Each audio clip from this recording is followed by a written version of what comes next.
This is Paul Schock with Skip and the Restoration Community Church, and in the Scott City and Scott County area. And today we actually have a special guest. We're doing it actually live at the Benton Speedway, and we have the owner of the Benton Speedway racetrack, Rob Russell. How's it going? How you doing, Paul? I'm doing well. One of the things that we wanted to do is actually bring people to the community and bring them out to see what's going on in Scott County. And we figured out that one of the best avenues to do that, as far as the first one, would actually be coming out to something that I think is going to be a very focal point of Scott County, as far as entertainment, as far as a place to go, a place to see, and events, and that would be the Benton Speedway. And I think I would like to actually find out from Rob if he can tell us a little bit of the history of the Benton Speedway and how he actually got involved with the racetrack and buying the racetrack. Okay, well, that's a good question. That's kind of a loaded question there. I know. Well, let's see. Let's pick the old brain. So back in 1991, I want to say, was when Mr. Earl Simpson, I believe he's still from the Scott City area, actually built this facility, from my understanding, and it was known as the Missouri International Raceway, and or Race Park, I'm sorry, and very popular event place, very popular venue. A lot of races took place here for several decades, and the place had actually had closed down, I want to say around 2014. And before that time, there was a few different owners and things like that that kind of stepped up, and promoters. But regardless, 2014, the place had closed down. And so I want to say about 8 years after that time, we had purchased the facility in 2020. The track looked like a jungle. I mean, there was like trees out there. It was a forest. You literally could not see across the track. And I remember going out there every day after we bought it, and I had no intentions of opening up the track. And that was kind of the ironic part. I'm into real estate. I developed real estate. I worked in real estate for several years and got a lot of rental properties and things like that. We buy and flip and sell homes, things like that. And so I was really just had my eyes on the parking lot, which is across the street. And when I first tried to purchase this place, I really only wanted to buy the parking lot because it was a nice piece of flat ground. It looked like it was great for, developing houses. And but when we tried to purchase the place, it was, we kept hitting, a roadblock there. And the gentleman who owned it at the time, he says, well, if you buy it all, if you buy the parking lot, you got to buy the whole place, basically. And so we thought long and hard about it. My wife and I prayed about it, felt peace about it, so we went ahead and purchased it. And I know I'm probably rabbit trailing just a little bit, but just kind of leading you up to this. After we bought it, we slowly fixed it up, and it took, I would say, about almost a year, and we're still doing upgrades and things like that to the facility. We had to completely renovate the entire plumbing system. We bought and replaced all of the new stadium lights that you see around this place, all new LED stadium quality lights. We got rid of the old incandescent three-phase lights, really dangerous the way it was. The mice had really eaten the wires and things like that. So there was a lot of maintenance and a lot of things we had to come in and redo. And we're really thankful that we did. This place comes with a beautiful 9-acre lake in the back. I understand that they used to race jet skis here back in the 90s. So we actually decided to resurrect that type of racing. And so last year in 2023, we did some jet ski racing in the back, and that was pretty fun. Oh, that's great. Could you tell us a little bit about, I know personally that you actually got into this not knowing what the business was as far as racing, and also as far as the idea of having a place like this for the community itself. Can you tell us a little bit about your experience of going from being a rental and landlord and also building houses to all of a sudden you find yourself in the middle of a new adventure? Sure. So basically, after we purchased the track and slowly started fixing it up, we were contacted by a local promoter, Billy Clayton, and he had asked if he could host some races here. Well, me coming out of the real estate world, I didn't really have the experience or the knowledge on knowing how to put on a race or who to call. I didn't know what an A mod or a B mod. I knew what a sprint car was, but that's about my height of my education in the racing industry. And I didn't really know how all the pieces fit together. I didn't really grow up coming here or coming to the races. So trying to figure out all the nuts and bolts of how this worked seemed hard and difficult for me. So when presented with the idea that a promoter wanted to come in and actually rent the facility or just use the facility, we definitely wanted to entertain that idea. And so Mr. Clayton came in and he put on a few races. I would say about 2 years he was our primary promoter for the circle track only. Now we did partner with some other promoters for the drag strip over there, and we had several drag strip races back in 2021. Let me see here. Yeah, 21 and 22, and then of course 23. We had, our success just kind of slowly started climbing. So in the middle of that, we tried some other events. We did the Eclipse Festival back in April of this year. It was great. We had a carnival out here. We had a lot of kids. I mean, we had just Saturday night alone had over 1,000 kids come through, and they come right through the ticket booth. They stamp their hand. The kids just looking around, and it was kind of neat for a lot of the older people to come back and see this place alive again, because after it sat dormant for so long, almost a decade went by, people really wanted to see this place. There's just too much here not to keep going or keep something going in this county, in this area. I know historically throughout the state, there's a lot of racetracks that are dormant, that ended up deteriorating and they're no longer existing. But to be able to bring up something from the grave almost and bring life to it, I can imagine that's an interesting experience to actually step into. Yeah, it definitely was. As we would keep the gates open, so we were working and had contractors coming in and out, we would occasionally, during this time of fixing it up before we ever started racing again, we'd have these older gentlemen stop by, and they're like, I remember I used to race here back in the such and such, and they would tell their story, and that was the most entertaining part for me, was to hear their stories. And they would come out and they would talk about how such and such or so-and-so crashed their car over on turn 3 or turn 4. And I didn't know what a turn 1 or turn 1. I thought they were talking about a clock or so. I didn't know what they were talking about. So it was a lot of learning for me, a lot of learning. And really the first couple of years, I just had to keep my ear to the ground and just try to take notes. And then I'd go ask somebody later, hey, what did that guy mean by this? But it was really exciting to hear those stories from these people that came out. What was some of the most interesting stories that you actually heard from some of those individuals coming out saying, hey, I've actually was here racing or watching races?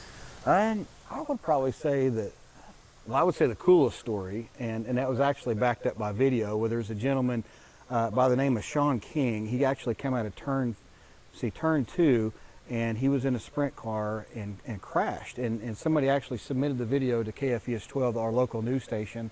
And boy, it was wild just to see him flip over and hit the light pole and then come back down and just bounce. And boy, it was just scary. When I watched the video, I was like, wow, man, I hope that guy's okay.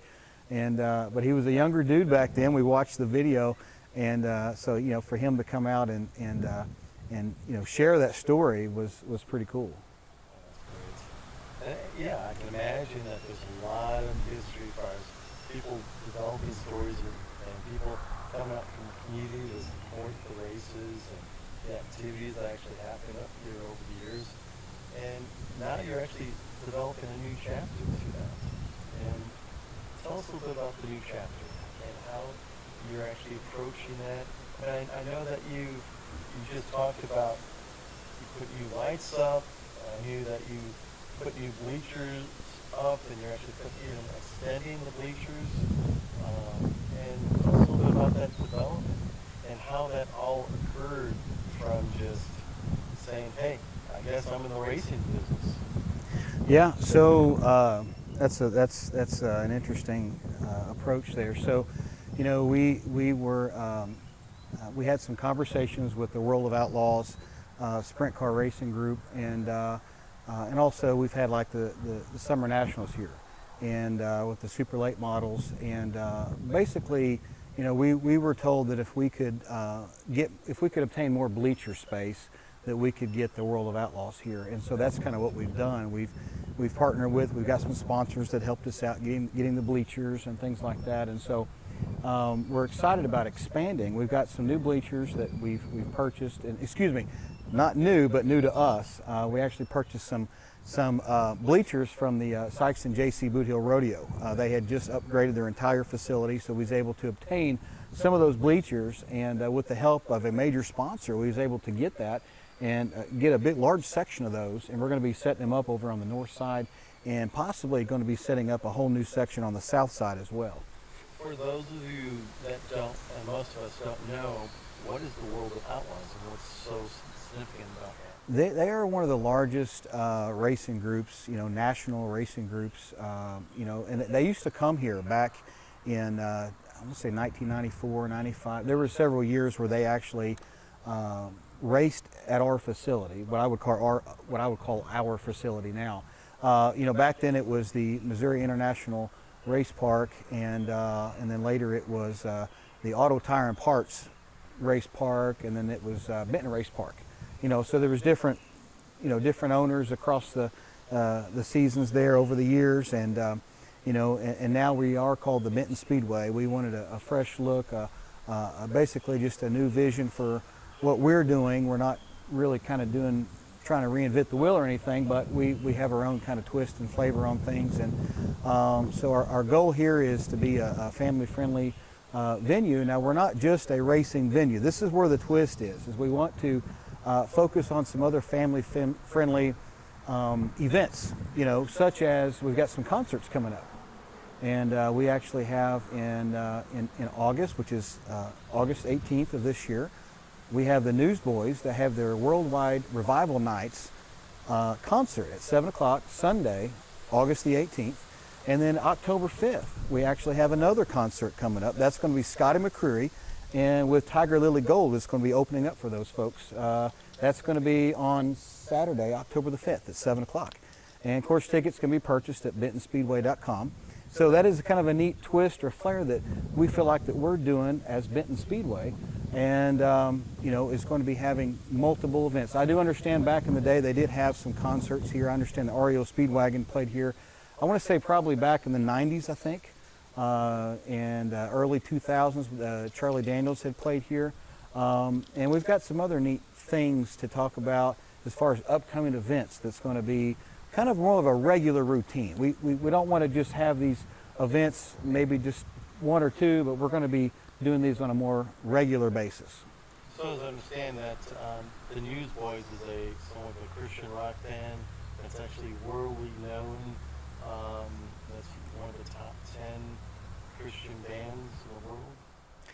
Yeah. I understand that I believe some of them are from Australia, and they've traveled everywhere, very well known, and so we're really looking to, not just for church people, but we want everybody to come out. And really the goal or the intent of this specific event is to just kind of bring a good positive impact to this region. That's really what we're wanting to do. As a Christian and as a churchgoer, that's always kind of an intent of mine, is to try to put some type of good flavor into what we're doing. We're called to be salt and light, and if we can make this place where it can reflect God's love in a way to bring these people in, but we just encourage everybody to come out and enjoy the Newsboys, enjoy the show. It's not just a show that night, but it is going to be full of it's going to be really impactful. It's going to be full of worship and praise, and we just encourage everybody to come out and dig in. And as I understand that they almost won an Academy Award for soundtrack for a movie. Yeah. There's a movie that came out just recently called God's Not Dead, and they had their song that they sang in there, and it was just awesome. It went off the charts, and so it really impacted that this region for such a time as this. And I know that their stage presence that they usually do is they usually have fairly large LED screens in the background, and they do a full-blown visual sense for the audience for the concert. Yeah, so what we hear on this specific event, they're going to have a 30-foot LED screen. It's going to be awesome. It just sits back behind them, and then, of course, you've seen some of their videos online on YouTube. You can check them out, and so that's going to be something. They've got this ginormous stage that we've got coming, and so these guys are going to be able to have all the room that they need to do. They'll have the lights, the sound, the everything that they need for this event.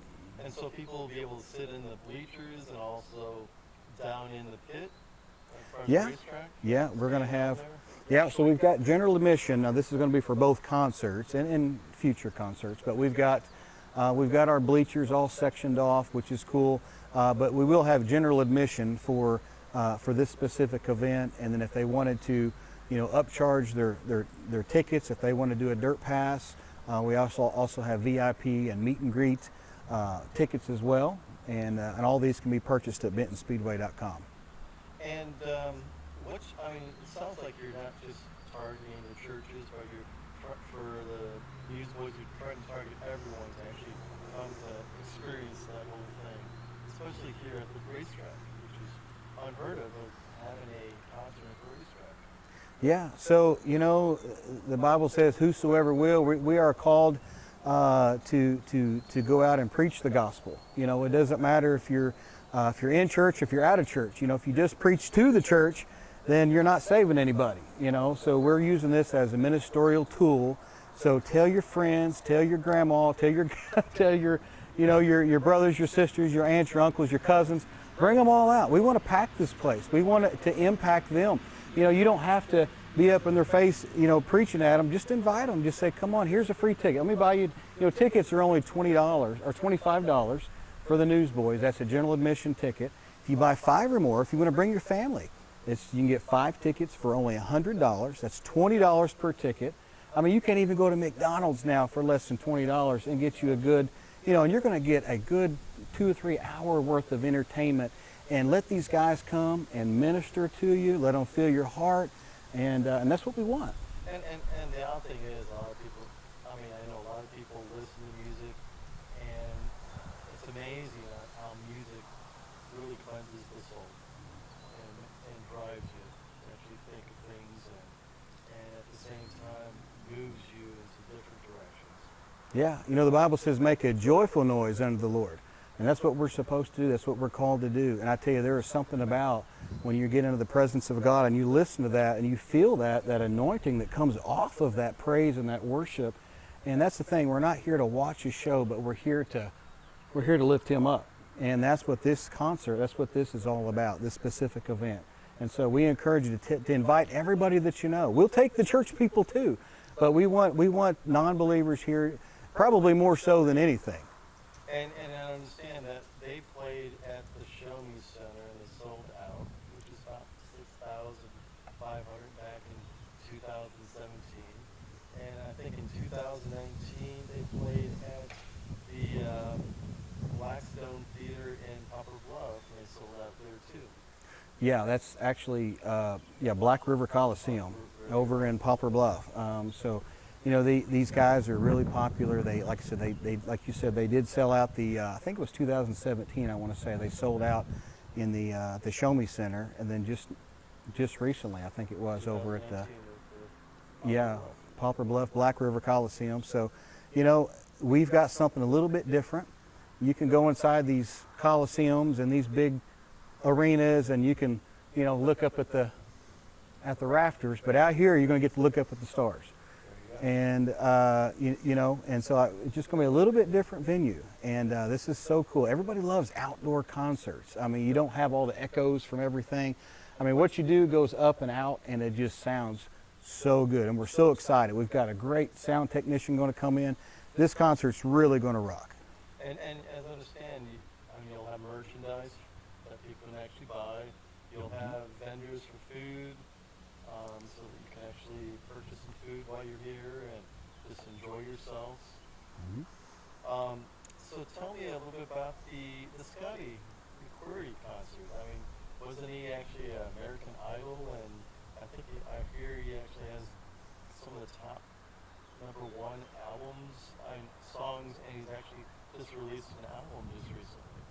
Yeah, so Scotty's got he's got one of the #1 songs right now, and I understand that Tiger Lily Gold is coming as well to open up, and they are doing great. They just released some more songs, and I think they was at the CMA Awards Yeah, they just won recently. the top dual singers, and they're actually from North Dakota, of all places. Wow. Yeah, they're gonna love it down in Southeast Missouri.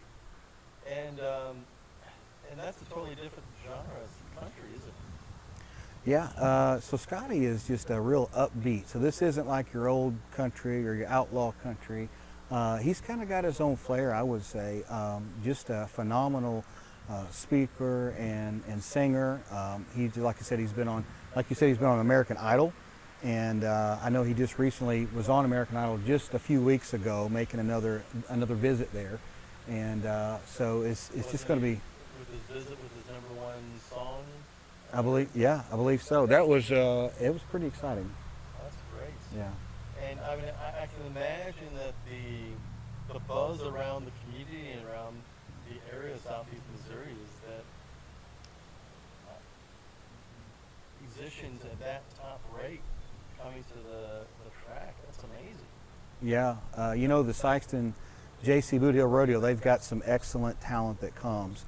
And, you know, we've been told by, you know, numerous people when they heard that Scotty was coming, they were just so excited. They said, you know, it's great. We love our neighbors there to the south, but we are excited about coming up here. And so that's about, you know, there are just a few venues that do, you know, country music in this area. Especially outdoors.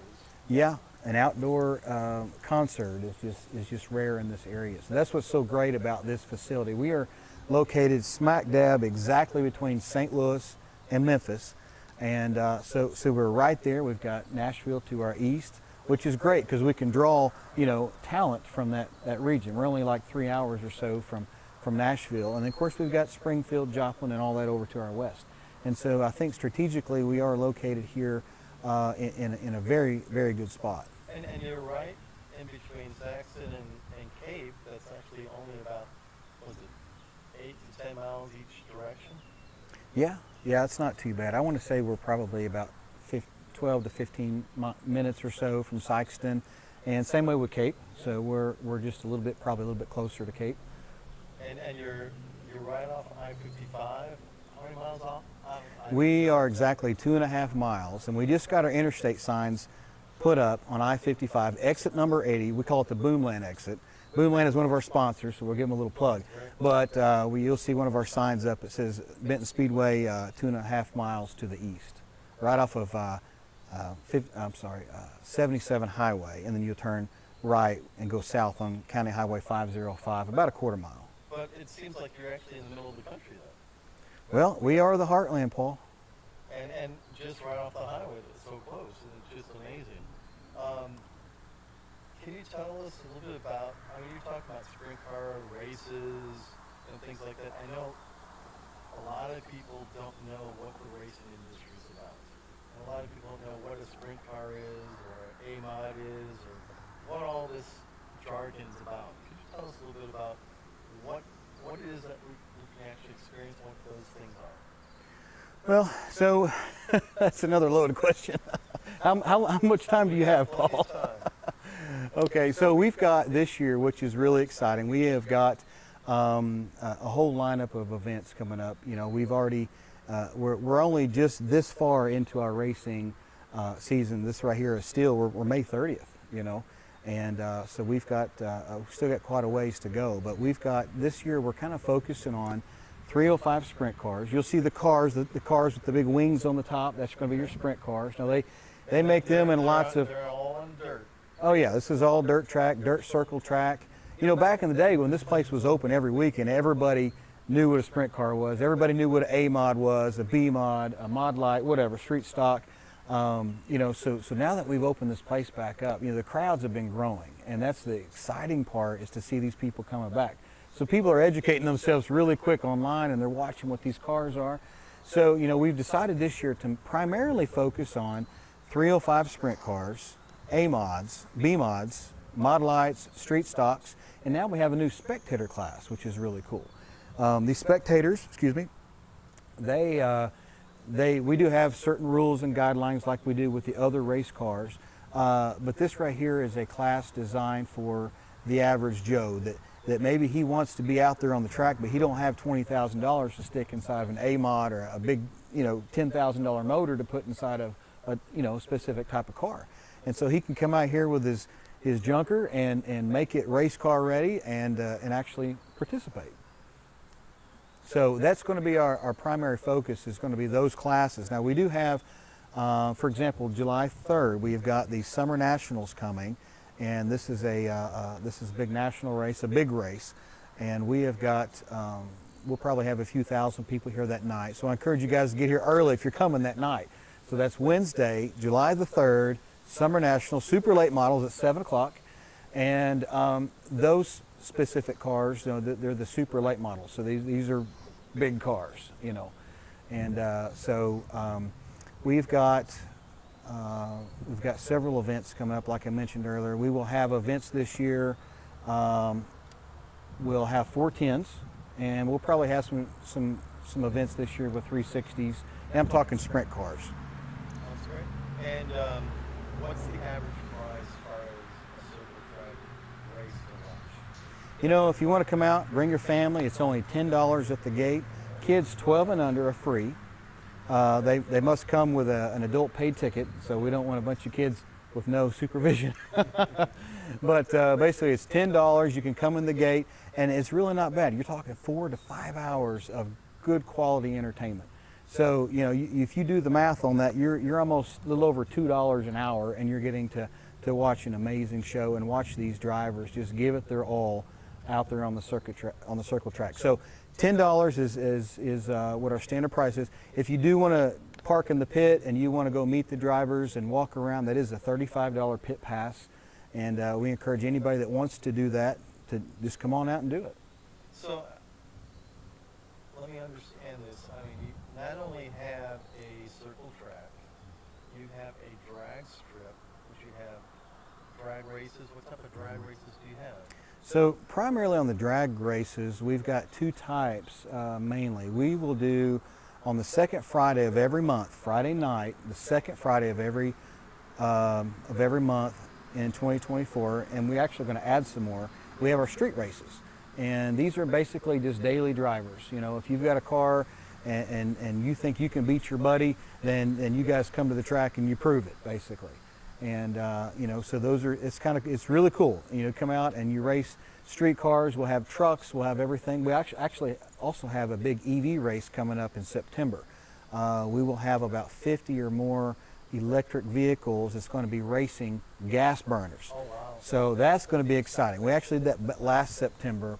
A lot of people come out for that.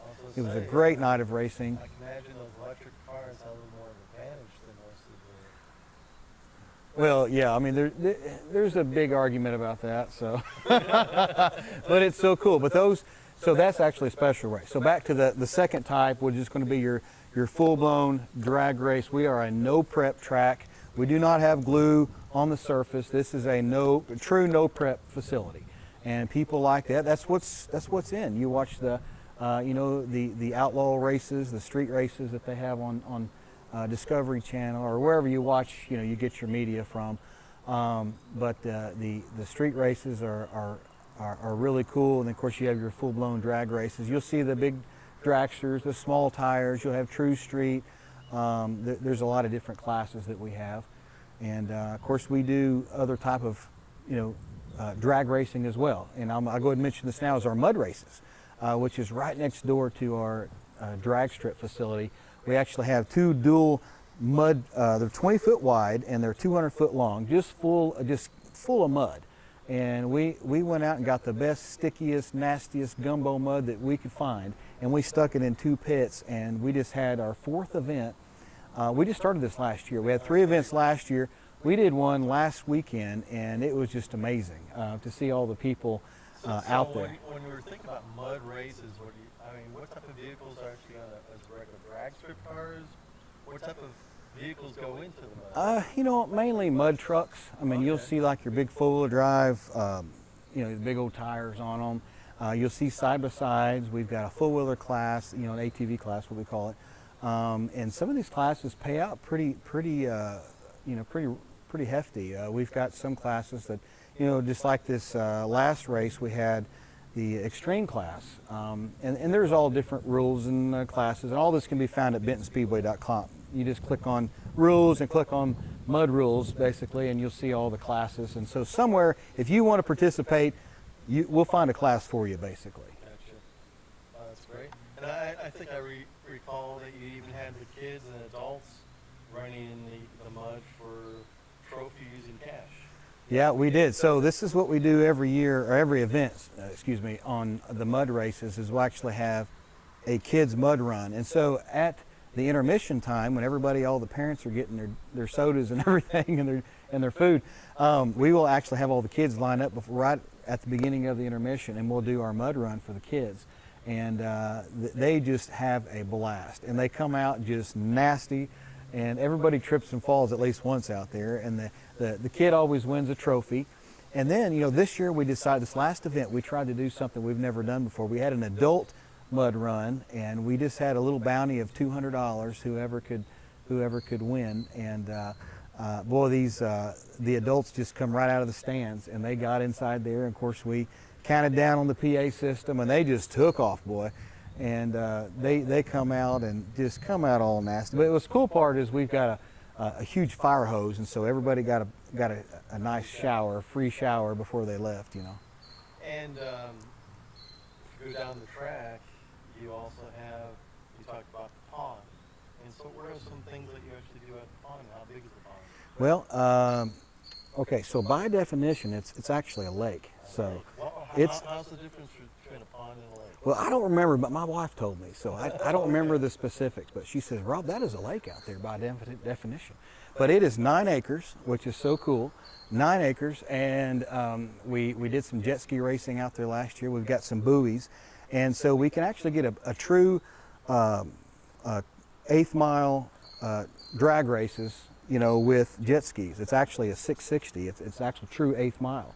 And what's so cool is we'll do that, and also we've got some buoys out there that we plan to put back in the water like we did last year.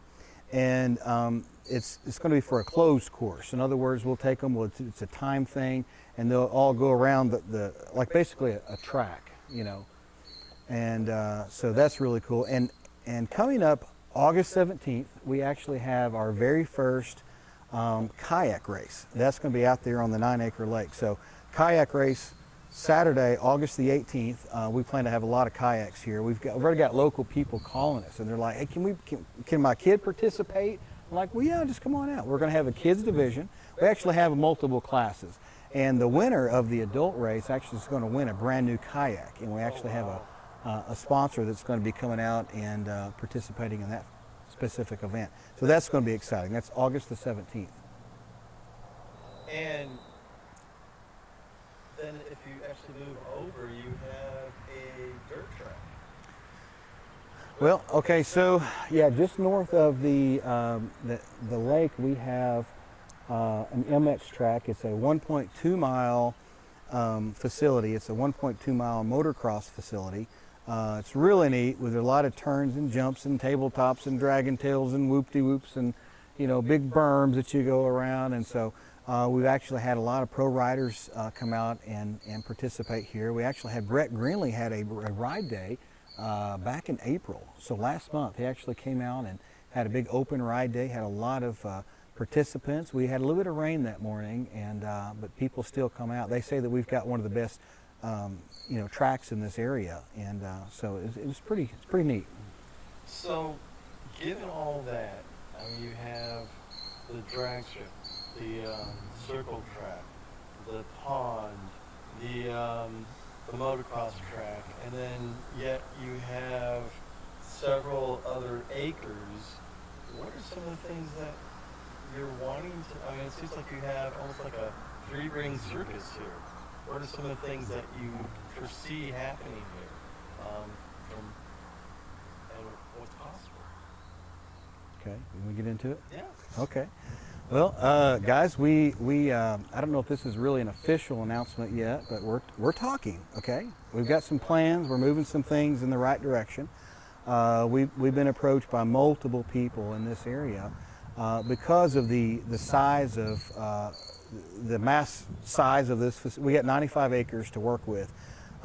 We've been asked to entertain the idea of having a fair here, which is going to take place in 2025, around this time of year, around the end of May, 1st of June possibly. So we've got a lot of activities that we're currently working on. We have got, we've partnered with some people, we've got some sponsors on board. So this would actually be, if everything turns out like we're hoping and like we're believing and praying for, this could be the first Scott County Fair, Scott County, Missouri Fair in this area. I know that there's a lot of things that are actually going on. You said as far as your concerts and that you're eventually going to probably expand that even further. So you see more concerts next year, or? Yeah, we're gonna see how these things go. I believe that we've got we're gonna have some pretty large crowds for these upcoming concerts that we've got in 2024. That's gonna kind of really help us segue into 2025.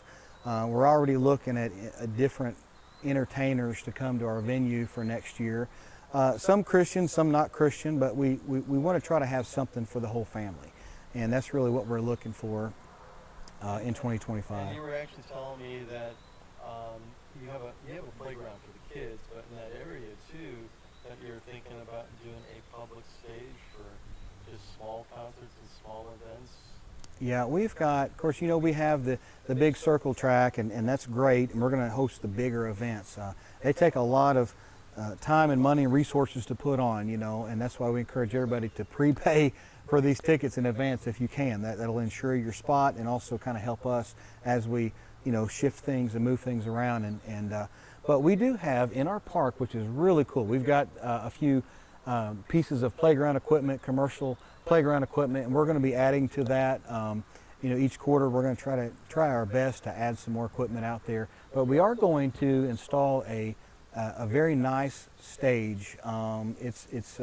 We don't have the exact dimensions. I want to say probably maybe a 30 by 40 or something like that. But we're going to do our best to have that up here in the next few months. And this is going to allow us to have local entertainment come in. These smaller bands.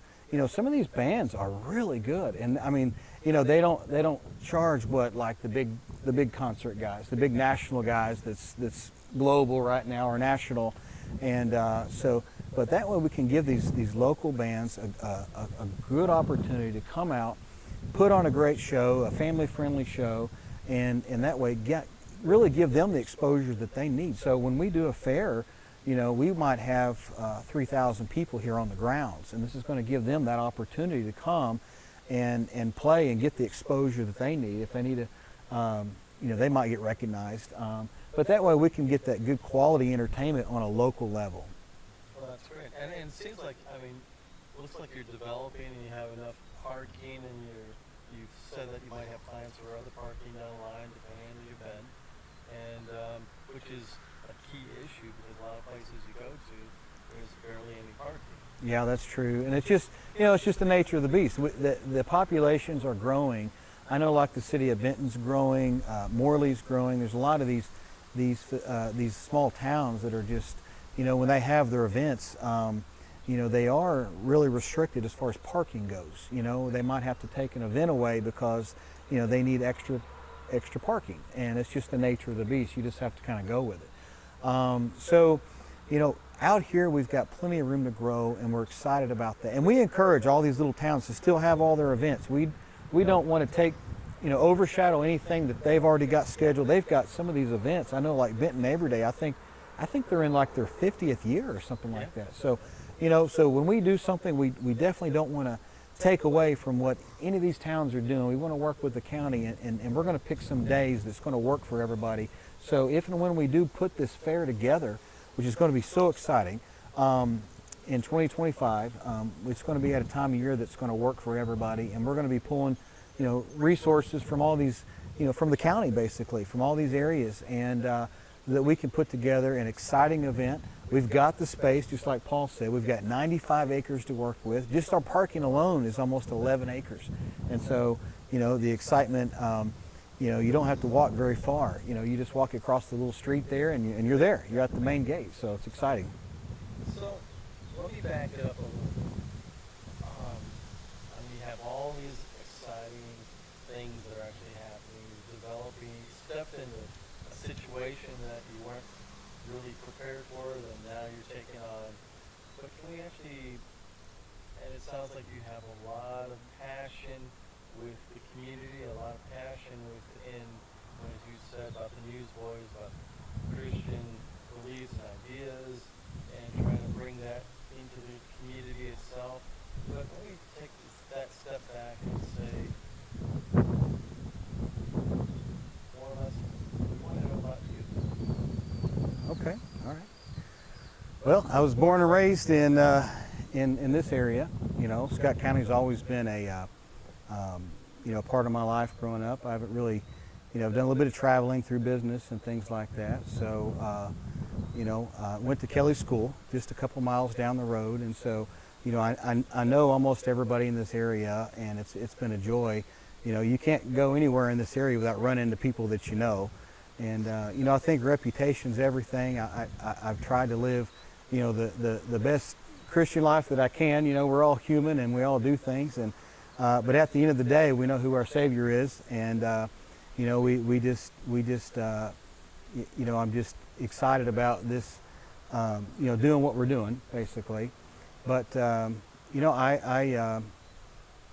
born and raised in church all my life, gone on mission trips, been to Mexico, handed out food and clothes to the less fortunate. We built an orphanage down there. I want to say this was probably around 98, 99, went to Mexico and did that. I'm a musician. I play the drums. I've played drums at a lot of different churches over the years. I currently reside on the board at Christ Church in Cape Girardeau, Pastor Zach Strong. And I've got an amazing family. I've got a wonderful wife, Mindy. I've got two boys in their 20s. They both graduated college just recently, and so I'm excited about their futures and their endeavors and what they're investing in and their future and all that. And that's probably the condensed version. I am an inventor. I invented some things back in 2011, 2012. I come up with a product called the iScope, and it was basically just a smartphone adapter for like a rifle scope. And basically you would take your phone and you would attach it to this adapter that I made called the iScope, and it would attach to an actual rifle scope. So when you would pick up your rifle and shoot, you wouldn't have to squint with one eye. You could just sit back with both eyes open and look at your screen. Your screen is now your scope. It'd have the full crosshairs and everything on there. So that was a business I started back in, I want to say 2011 or 12, somewhere in there. Ran the business for several years. I remember one particular trade show I went to in Nashville, and we had a long, all these exhibitors were there selling products, and we were the only exhibitor there. We had our little display set up, and we had a long line of people that were buying our products, and so we got noticed. There was a gentleman that came by. He had a little emblem on his shirt that says Foxworthy Outdoors. And he kept wanting to talk to me, but he could clearly see I was busy, hand over fist. We're selling products like crazy. And so he's like, I'll come back. And so, we're sitting there selling products. And at the end of the day, I think we sold a little over $14,000 in just the first day of this 3-day trade show there in Nashville. And so the gentleman came up, he goes, hey, I'm so-and-so from Foxworthy Outdoors. He says, my boss wants to meet you. And I said, well, who's your boss? And he said, Jeff Foxworthy. And I said, you mean the comedian? And I thought he was joking, And so long story short, I was invited to go meet Jeff and his wonderful staff. And, he actually ended up endorsing my product. And then I had invented about 3 other products at that time. Another thing was a smartphone adapter for a spotting scope.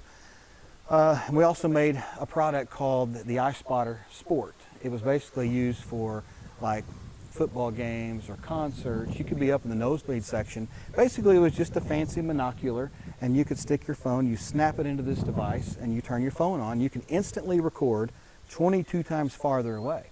So you could get a close-up and personal of whoever is on the stage, And so a lot of people bought, our products, and it was a really, really great chapter in my life. And I know Jeff, I went to his house a few times and was able to go turkey hunting on his property and deer hunting on his property with the guys that worked for me at the time. And he even went to Las Vegas with me and signed some autographs at one of our trade show booths that we had there. And so we had a long line of people, and they were coming up. And then I remember over in Birmingham, Alabama, he was there, and so he really did help us, propel this product forward. And so we were so thankful and grateful. He was in some of our commercials. So you can actually go to iScope. You just type it in ISCOPE on YouTube, and you'll see, Fox. You'll see some of the commercials. So it's for all you fact checkers out there. And but it was a really neat chapter in my life. After I would say probably 5 or 6 years of the business and the success, we built it up to its peak, and then I did what any good American does: you sell the business. And so I did that, and I retained a certain percentage of royalty, after that for so long. And so it was a great chapter in my life, and that really kind of helped propel me, into the real estate business, and that's where I'm still at today. Benton Speedway is fun. It's great. This has become really a new passion for me. But real estate is still very near and dear to my heart. I don't think I'll ever, stray away from that. So. And it seems like you have a passion to give back to the community and a passion to actually make something substantial for yourself. Yeah, the thing is too, we're trying to keep, if you notice, just like the price on the tickets for some of our events, we're trying to keep that cost as low as possible. I mean, I would let people in for free if I could. If we didn't have a mortgage to make and taxes and insurance and a light bill and all that other stuff, we'd let everybody in for free. So that's really a thing that we want to do, is just try to keep things as low as possible. That way people can come out. Because in today's economy, we won't lie, we just got some bad news today on TV. So there's a lot of things that's going on right now in the economy that's really choking the finances off of people. And so, but if we can do things to kind of help people and give them a place to go, a little form of entertainment at a very low price, that's what we want to do. We've got Customer Appreciation Night coming up in September, and that's going to be just $5 night, $5 grandstand night. Yeah. And for a lot of people, never been to a race. And so why would they want to come out to race? And if they do, what are they going to experience? Well, bring your earplugs. I definitely recommend that. Sit in a good spot. You'll find out what that is. But you're going to experience a really good time whenever you get here. The excitement, the music's playing. We've got some upbeat music as soon as you enter these ticket gates here. We've got the cars come out at 6 o'clock for their hot laps, and that's exciting. That's when everybody's usually kind of getting here between 6 and 7. Get your concession needs over with. Get your bathroom over with. Go to the grandstands. Get you a good spot. I mean, you're going to be really, really entertained. And also, we've got another event coming up I want to tell you about just real quick. It's going to be the Lucas Oil MLRA national event. They've got the super late models. They're going to be coming in here most likely, I want to say around the end of July. We had a rescheduled date. It was supposed to be May 17th, but we had to reschedule because of rain. We've had a lot of rain this last few weekends, and so. But that event's going to take place probably around the end of July. We're going to put a big announcement out there. And but I would definitely encourage you guys to come out to one of these national races. These local races are fine. We want you to come out. This is going to be where you're going to you're going to learn a lot of the local drivers. That's what we want to do, is support our local people. But also come out to these national races as well. you'll get to see a lot of things that you've never seen before, especially if you get a pit pass. You're going to meet some of these nationally known drivers. These guys, they travel. They're from Florida. They go to Virginia. They go everywhere, all over the country. And you're going to get a chance to, see these guys. And it's just so cool. These kids, they love to go out and they love to get autographs. And these drivers, most of them, are super nice. And they will. They'll talk to the kids, and there's a time and a place for that out there. So we just encourage you just to come out. And so what are some of the races that you have on the circle track other than the dirt races? So other than like so we have actually, this is the first time that this has ever been done. This is the kind of the new thing that we're doing here at Benton Speedway. We're doing go-kart races the first Saturday night of every month this year. So 2024, matter of fact, tomorrow night, given that hopefully it doesn't just rain buckets, but tomorrow night, it's every Saturday this year, we have go-kart races starting at 7 o'clock. And we've got tons of kids that are, there's a lot of adults that race too. They've got the big winged go-karts. I mean, they look just like little miniature sprint cars. And these little jokers can book. I'm talking, they'll go around this track at, 50, 60 mile an hour. And I don't want to be a corner judge when they go around that fast. But it's so exciting to see them come out and do that. So that's just one thing.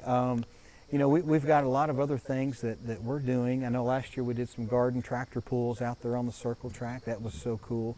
And we've got some other neat surprises, some other things that we're going to be sharing a little bit closer to time. And in years past, you've done even monster trucks, right?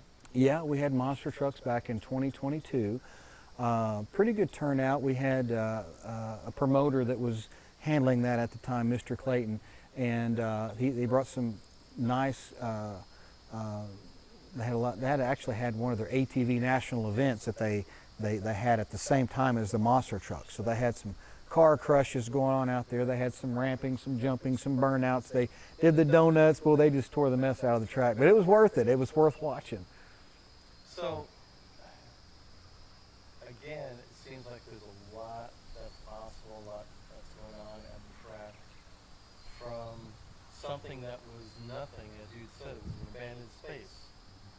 And looking over from point A to point N right now, and looking at all what you've done, how do you feel? And what do you think? If somebody told me 4 years ago that I would own a racetrack and I would be sitting here talking to you and this is what we'd be experiencing, I would have never believed them. It just been, you never know what path you're supposed to take, or sometimes you just wake up and you're like, how did this all happen? And I look back and I'm really thankful for all the milestones, things, it was so exciting when we first got the lights changed over. It was so exciting when we replaced all the bleachers. It was so exciting when we got our scoreboard replaced. It was so exciting when we got the timing system. So everything that we did, it was just like a milestone, and we were like, well, how are we going to get the money for that?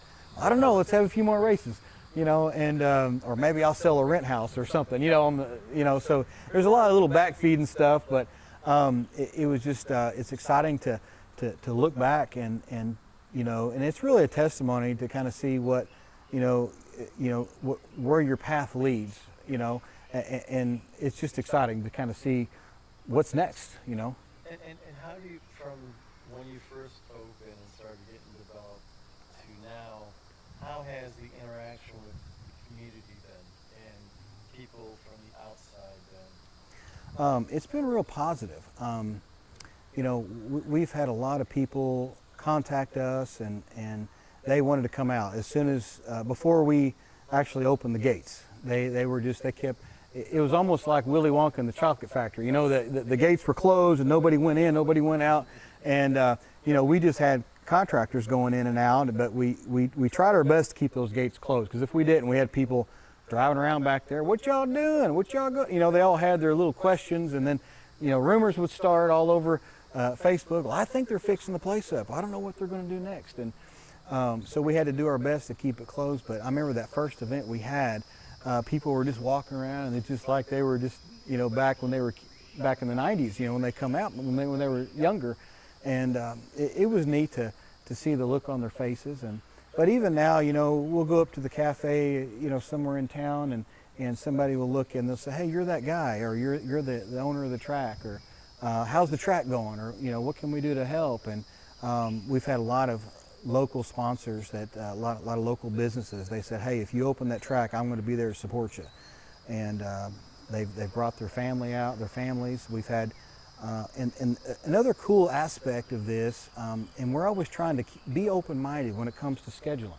You know, for example, if everybody raced on Saturday, then, you know, it's like, so what we do, we look at our schedules, and we'll work with these local, you know, like with these other local tracks. And we'll say, you know, when are you racing, or what's your schedule like? Well, let's work together, basically.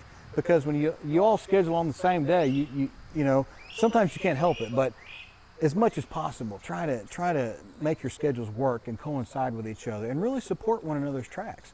And I think, because if everybody's scheduled on the same day, you split the car count, you split the crowds, and so as much as possible, you know, we really tried to work with everybody, and it's really paid off. It's really paid off. And these guys that come over, they help us out in our score tower, and then we'll send guys over to their place when they do their races.